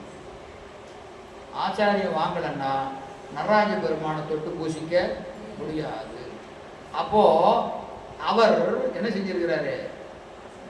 ஆச்சாரியம் பெற்றவர் யாரு? உமாபதி சிவனா. இவர் ஒரு பக்கம் அப்படி வச்சுக்கோங்க. அருணந்தி சிவம் அவர் யாரு அப்படின்னு கேட்டா மெய்கண்டாருடைய தந்தையாருக்கு குருநாதர். அச்சுத கடப்பாளர் அவருக்கு இவர் தான் குலகுரு. இவருக்கு மட்டும் இல்லை, அந்த குலத்துக்கு வேளாளர் குலத்துக்கு குருநாதர் யாரு? சகல ஆகம பண்டிதர். அவர் பேர் என்னதுங்க? சகல ஆகம பண்டிதர். அவர் போனார்னா ஒரு மாட்டு வண்டியில திருமுறை ஏடுகளும் மற்றொரு மாட்டு வண்டியில ஆகம ஏடுகளும் போகுமா. அவர் போன எங்க போனாலும் 2 மாட்டு வண்டி போடவே போகும். ஏடுகள் மாட்டு வண்டியில் ஏறிட்டு போவாங்க. திருமுறை ஏடு ஒன்று, ஆகம ஏடெல்லாம் ஒன்று. அவ்வளவு மெத்த படித்தவர். அதனால அவர் பேர் என்னது? சகல ஆகம பண்டிதர். அப்போ அவர் குலகுருவா இருக்கிறாரு. அப்போ அவர் மற்றவர்கள் என்ன செய்யறாரு? தீக்கையெல்லாம் செய்யறாரு. தீக்கையெல்லாம் செய்கிறார். ஒரு பக்கம் அருணந்தி சிவம், மற்றொரு பக்கம் உமாபதி சிவம். 2 பேருமே என்னது? ஆச்சாரியம் பெற்றவர். ஆனால் அவர்கள் மெய்கண்டார் திருவடியில் போய் இவர் விடுகிறாரு, மறைஞான சம்பந்த திருவடியில் போய் விடுகிறாரு. அப்போ இங்க என்ன இருக்குன்னு கேட்டீங்கன்னா, நம்ம அந்த இடத்துக்கு போயாச்சு, நாம தான் குருநாதர்கள்லாம் இல்லை. அதன் பிறகும் ஞானம் உற்று பெறாமல் இருக்கிறது. அந்த ஞானத்தை கொடுப்பதற்கு பெருமான் என்ன செய்யறாரு? அதற்கு உயரிய ஆசிரியரை குருநாதரை மண்ணுக்கு அனுப்பி அவர்களை ஆட்கொள்கிறார். அதனாலதான் மெய்கண்டாரை பார்த்த உடனே இவர் போய் திருவடியில் விடுகிறார். அவர் வயசு என்ன, இவர் வயசு என்ன யோசிச்சு பாருங்க. 3 வயசு குழந்தை, 3 வயசு குழந்தை. இவருக்கு ஏறத்தாழ எவ்வளவு இருக்கணும்? ஒரு 60 இருக்கணும். யாருக்கு? அருணந்தி சிவத்துக்கு குறைஞ்சது ஒரு 60 வயசாவது இருக்கணும். காரணம் என்னன்னு கேட்டீங்கன்னா, தந்தையார், தந்தைக்கு அவர் குருநாதர். இவருக்கு 3னா அப்பாவுக்கு ஒரு 25 வயசு வச்சுக்கலாமா? முன்னாடியே திருமணம் ஆயிருக்கு. ஒரு 20 கூட வச்சுக்கோங்க.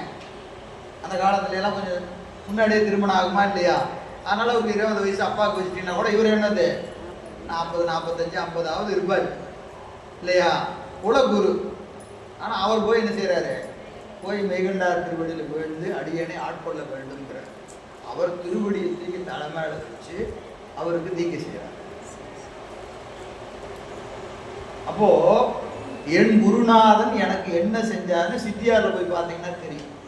அவர் கொடுத்தது தான் எனக்கு எல்லாங்கிறார். யார் கொடுத்தது? அதுக்கு முன்னாடி எல்லா நூலையும் கற்று தேர்ந்தவர். எல்லாத்தையும் கற்று தேர்ந்தாலும் எனக்கு யார் கொடுத்தா?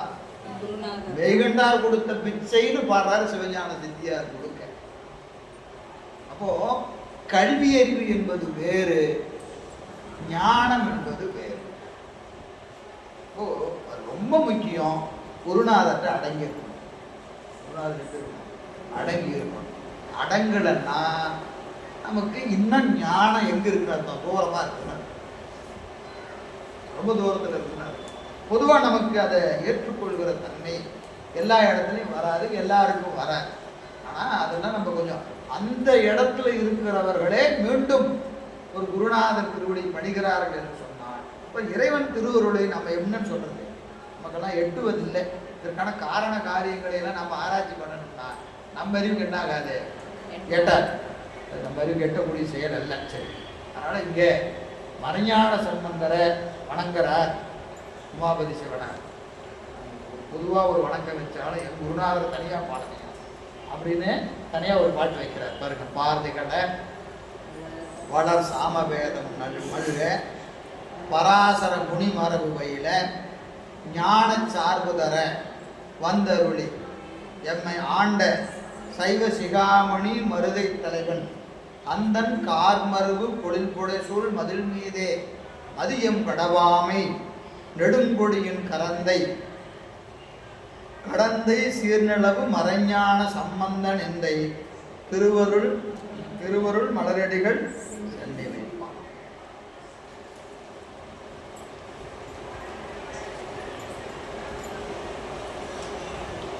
பார்திகள வளர் சாமவேதம் மல்க 1000 சாகைகளுடையது சாமவேதம். பராசர முனின்னு ஒருத்தர் இருக்கிறாரா இல்லையா, முனிவர்களில் அவருடைய அந்த மரபு சொல்ல வியாச முனிவருடைய மரபு பராசர முனிவருடைய மரபு என்று இந்த மரபை முனிவர்கள் வழியாக சொல்லுவாங்க. அப்படி நம்முடைய மறைஞான சம்பந்தர் பராசர முனிவருடைய வழி வந்தவர். அவர் வந்த மரபு என்னதுங்க, பராசர முனிவருடைய மரபிலே வந்தவர். வந்த நோக்கம் பார்திகளை உலகம் விளங்கும் பொருட்டு திரு அவதாரம் செய்தவர் என்னுடைய குருநாதர். பார்திகளை வளர் சாமவேதம் மல்க. சாமவேதம்னா பராசர முனியினுடைய மரபு. அதனால சாமவேதம் மல்க பராசர முனி மரபு பயில. பராசர முனிவருடைய அந்த மரபு தலைக்கும் பொருட்டு ஞான சார்பு தர அடியனுக்கு ஞானத்தை கொடுக்கும் பொருட்டு.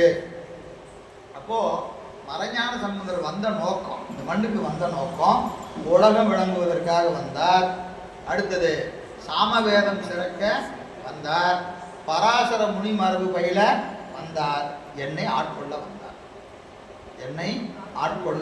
வந்தார். ஞான சார்பு தர வந்தருளி இந்த மண்ணுலகுக்கு வந்து எம்மை ஆண்ட ஒன்றும் போதாத என்னை ஆட்கொள்ள. எம்மை என்பது என்னையும் என்பது இழிவு உண்மை என்று இலக்கணத்தில் எழுதுவாங்க. என்னையும் தகுதியே இல்லாத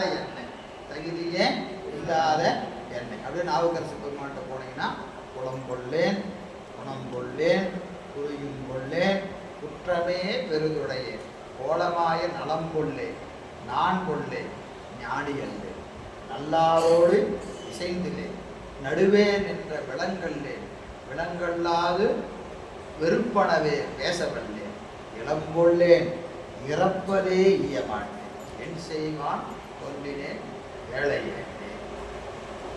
என்ன செய்யணும், ஏதாவது ஒரு நல்ல குணமாவது என்கிட்ட இருக்குதா? ஒண்ணுமே இல்லை. எத்தனை அரியை நீ எளியானாய் இணையாண்டு கொண்டிறங்கி என்றுள்ளாய் பித்தனேன் ஏதையேன் ஏயேன் நாயேன் பிழைத்தவைகள் அத்தனையும் பொறுத்தாயும். 1-2 செஞ்சேன், எல்லாத்தையும் பொறுத்துக்கிட்டீங்களே சாமி. இத்தனையும் எம்பரமா எனக்கா சாமி, என் மேல உங்களுக்கு இவ்வளவு கருணையா? ஏன் போட நாயே அப்படின்னு நீங்க துரத்தி விட்டுருக்கலாம். எப்போ நான் எப்போ வேணாலும் எனக்கு திறந்து விட்டுருக்கலாம்.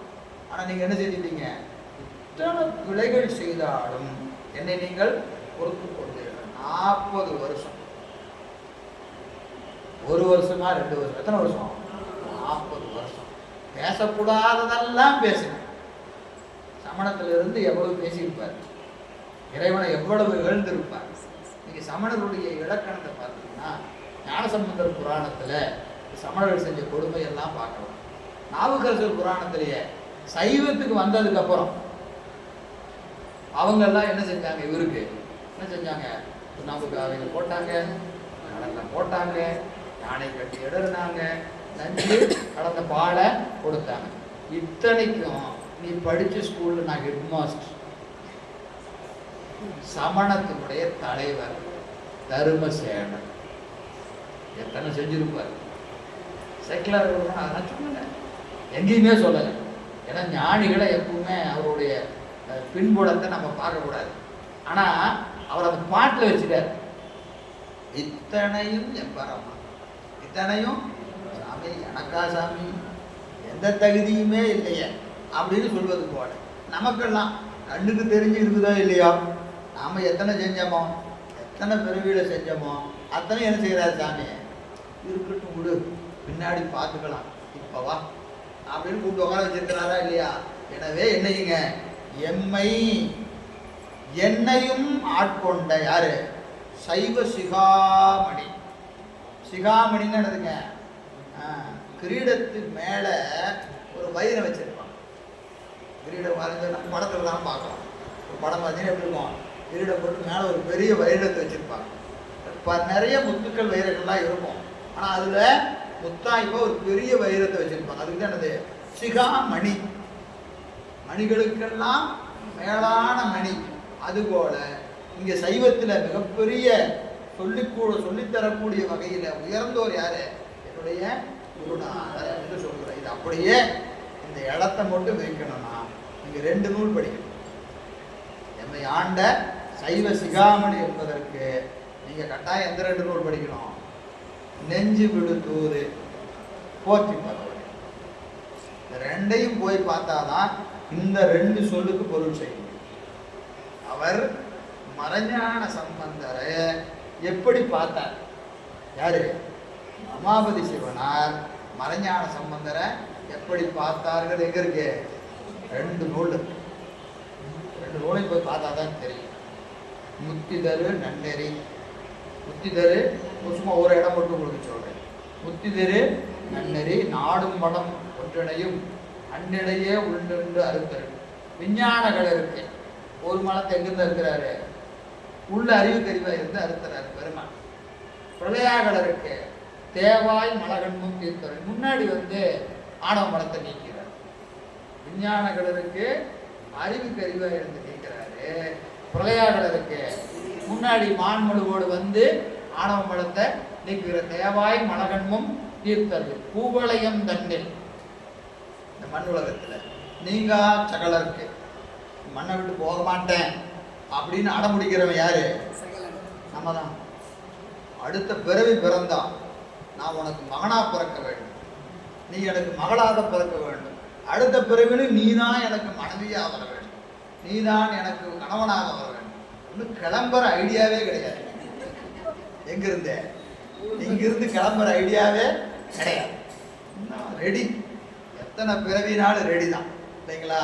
நீங்க சகலருக்கு, நீங்க சகலருக்கு பெருமான் அவர் முன்பு என்னதுங்க, அவருக்கு எப்படி வரும், மானுட சகலதாகிதம். நீங்க சகலருக்கு அவர் போல முன் என்று ஆட்கொள்கை. அவர் போல, எவர் போல, நம்ம மாதிரியே குருநாதர் வருவார். எப்படி வருவாரு, நம்ம மாதிரியே பாப்பாரு, சிரிப்பாரு, பேசுவாரு. அது நம்மால் தாயா அப்படின்னு இவன் தோல் மேல கை போட்டுக்கிட்டு இருப்பான். குருநாதரை என்ன செஞ்சிருப்பான், நம்மால் தாங்க, நம்ம குருநாதரை தான் பேசிக்கலாம் அப்படின்ட்டு கிடப்பான். அப்படின்ட்டு கிடப்பான். காரணம் என்னது, குருநாதன் பெருமை நமக்கு முழுசா தெரியல. எனவே அந்த குருநாதன் என்ன செய்யணும், அவர் போல முன் என்று ஆட்கொள்கை அன்னவனுக்கு ஆதிகுணம், அவனுக்கு ஆதிகுணம். ஆதலினால் ஆடும் திருத்தொழிலும் தோதி மணிமிடற்று சுந்தரமும் பாதியாம் பச்சை நிறமும் பவள செஞ்சடையும் வச்ச நதியும் மதிக்கொழுந்தும் அச்சமர ஆடும் அறவும் அழகார் திருநுதல் மேல் வீடுருவ வண்டி நெடுங்கண்ணும் கேடு லயங்கூட்டும் தமருகமும் ஓலை எரியகளும் கூட்டரவ கச்சு புளியதலும் வீட்டின்ப வெள்ளத்தினும் அடியார் உள்ளத்திலும் நீங்காத ஒன் சுடம்பும். இதெல்லாம் யாருடையது, நடராச பெருமான். நடராஜ பெருமான் வந்தான் பாடுறார். ஆடும் திருத்தொழில் சோதி மணிமிடரு பாதியாம் பச்சை நிறம் பவள செஞ்சடை மேல் வச்ச நதி மதிக்கொழுந்து அச்சமர ஆடு அரவு அழகுதனால் நீடுருவ வன்னி நெடுங்கண் கேடு லயம் கூட்டும் தமரகம் கோல எரியகள் கூட்டரவ கச்சு புளியதல் வீட்டின்ப வெள்ளத்திலும் அடியார் உள்ளத்திலும் நீங்காத ஒன் சிலம்பு. யாருது, நடராஜன். ஒன்றும் உருத்தோன்றாமல் உள்ளடக்கி இத்தனை அடையாளத்தையும் மறைச்சு யாரு, நடராஜ பெருமான் தன்னை மறைத்து கொண்டு வந்தான். தன்னை மறைத்து கொண்டு ஒன்றும் உருத்தோன்றாமல் உள்ளடக்கி. எதுக்கு வந்தாருங்க? என்னை ஆட்கொள்வதற்காக மறைஞான சம்பந்தன் என்று பெயர் புனைந்து. பேரிலா நாதன் ஓர் பெயர் புனைந்து. ஊருமிழி பேருமிழி தான் தனியன் காணேடு. ஊருமிழி பேருமிழி தான் தனியன் காணேடு. ஊரும் பேரும் இல்லாத ஒருவன் என்னை ஆட்கொள்வதற்காக மறைஞான சம்பந்தன் என்று பெயர் புனைந்து வந்தான். மறைஞான சம்பந்தன் என்று பெயர் புனைந்து வந்தான். பாரோர்கோள் உண்டி உறக்கம் இன்பம் ஒத்தொழுகி கொண்டு. ஏன்னா வந்தாச்சு, அவர் பாட்டுக்கு சாப்பிடாம உட்காந்துருந்தா இப்படி சந்தேகம் வந்துடும். இவர் ஏதோ தனியா இருக்கிறாரு அப்படின்னு பக்கத்தில் வரமாட்டான். அதனால என்ன செஞ்சாங்களா, எல்லாரும் சாப்பிட்ற மாதிரி அவனும் சாப்பிட்டான், எல்லாரும் தூங்குற மாதிரி தூங்கினான், எல்லாரும் சிரிக்கிற மாதிரி சிரித்தான், எல்லாரும் அழுகுற மாதிரி எழுதான். ஏன்னா நான் அவனை நம்பணும். பாரோர்கோள் உண்டி உறக்கம் பயம் இன்பம் ஒத்தொழுகி கொண்டு. எல்லாரும் எப்படி இருப்பாங்களோ அப்படியே வந்து யார் வந்தா? மறைஞான சம்பந்தன் என்கின்ற பேர் தாங்கி சிவம் வந்தது அப்படின்னு பாருங்க. இப்படிதான் மறைஞான சம்பந்தரை யார் பார்க்கிறா? உமாபதி சிவம் பார்க்கிறார். அப்படியே நெஞ்சு விடுத்து போனீங்கன்னா என்னது வல்லோரும் ஏத்த நான் ஏற்றினேன். போனேன், எல்லாரும் கும்பிட்டு இருந்தாங்க, நானும் கும்பிட்டேன். எனக்கு ஒன்றும் தெரியாது, எல்லாரும் கும்பிட்டதுனால நானும் கும்பிட்டேன். அவன் என்னை பார்த்தான், அவன் என்னை பார்த்தான். பழைய பஞ்சவன கொத்தையெல்லாம் நீத்தான். ஒரே பார்வைதான், சுத்தமா சொல்லி முடிச்சு. பழையவனை பஞ்சமட கொத்தையெல்லாம் நீத்தான், நினைவு வேறாக்கினான். இதுவரைக்கும் எனக்கு நினைப்பெல்லாம் வீட்டுக்கு போகணும், வீட்டுக்காரர் என்ன பண்ணுவாங்க, பையன் என்ன பண்ணுவான், அந்த பிஸ்னஸ் இருக்குது, இப்படி 1000 நினைப்பு இருந்தது. இப்போ என்னது? ஒரு நினைப்பு இல்லை, பெருமானம் அடைஞ்சா போதும். நினைவு வேறாக்கிறான். ஏத்தறிய 960 வகையில் தொக்குன்னு துவக்கருத்தான். 96 கொக்கி மாட்டி வச்சிருக்கிறார். நம்ம உடம்புக்குள்ள என்ன இருக்குதுங்க? 5 சட்டை. 5 சட்டைய 96 ஊக்கு வச்சு மாட்டி வச்சிருக்கு. நம்ம ஒரு சட்டை போட்டோம்னா பட்டன் போடுறோமா இல்லையா, அது மாதிரி இதுக்குள்ள எத்தனை இருக்குது? 96 ஊக்கு இருக்குது. நமக்கெல்லாம் ஒன்றை கழட்டினாவே அடிக்கும். 96 மொத்தமா கட்டி விட்டார். மாயாகரியம் நீத்தான், மாயாகரியத்தை நீத்தான். 960 வகையில் தொக்குன் துவக்கருத்தான். கண்ணூறு தேனமுதம் காட்டினான். வெந்நீரும் வேடமும் பூசையுமே வெய்யன்றான். என்னையா சொன்னாரு? திருநீர் பூசு, பூசை பண்ணு, 5 எடுத்துச்சு. அவ்வளவுதாங்க உபதேசம். வெந்நீரும் வேடமும் பூசையுமே மெய் என்றான். பொய் என்றான். மாடையும் மனையும் வாழ்க்கையுமே. அவ்வளவுதான் உபதேசம். இது சும்மா உங்களுக்கு இடையில ஒரு செய்தி. அப்படித்தான் உமாபதி சிவம் மறைஞான சம்பந்தரை வணங்குகிறார். எம்மை ஆண்டருடும் சைவ சிகாமணி மருதை தலைவன். மருதூர் என்பது அவருடைய அவதாரப்பதி. மருதை தலைவன் அந்தன் கார்மருவு பொழில் பொடை சூழ் மதில் மீதே மதியம் கடவாமை. நல்ல பெரிய மதில் இருக்கிறது. மதில் எங்கே? மருதூர்ல பெரிய கோட்டைச்சுவர் இருக்குது. அந்த கோட்டைச்சுவரை தாண்டி நிலவு போக மாட்டேங்கிறான். நிலவு அப்படியே வந்து என்னாச்சான், கோட்டைச்சுவரை முட்டிக்கிச்சான். அப்படின்னு என்ன அர்த்தம்? அவ்வளவு உயரமா இருக்குதான் நிலவு. மதில் மீதே மதியம் கடவாமை. மதிலை தாண்டி எது வரல? மதி கடக்கலை. அவ்வளவு உயரமான மதிலை உடைய மருதூர் என்று சொல்லக்கூடிய திருத்தலத்தில் மதில் மீதே மதியம் கடவாமை நெடுங்கொடியும் கரந்தை. அந்த கொடி போய் அப்படியே மறைச்சிக்கிட்டு நிற்குது. எதை? நிலவு போகாம. கோட்டை மேலே இருக்கிற கொடி என்ன செஞ்சுது? அப்படியே நிலவை இப்படி பிடிச்சிக்கிட்டு அந்த பக்கம் போக விடாம மறைச்சிக்குதான். நெடுங்கொடியும் கரந்தை சீர்நிலவு மறைஞான சம்பந்தம். சீர் என்பது சீலம்.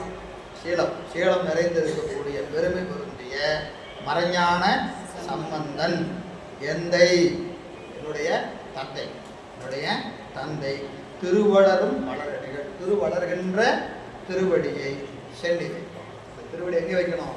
என்னுடைய சென்னையின் மீது வைத்து வணங்குகிறேன் என்று சொல்லுகிறார். அடுத்த பாட்டு எப்படிமா ஆரம்பிக்கலாமா?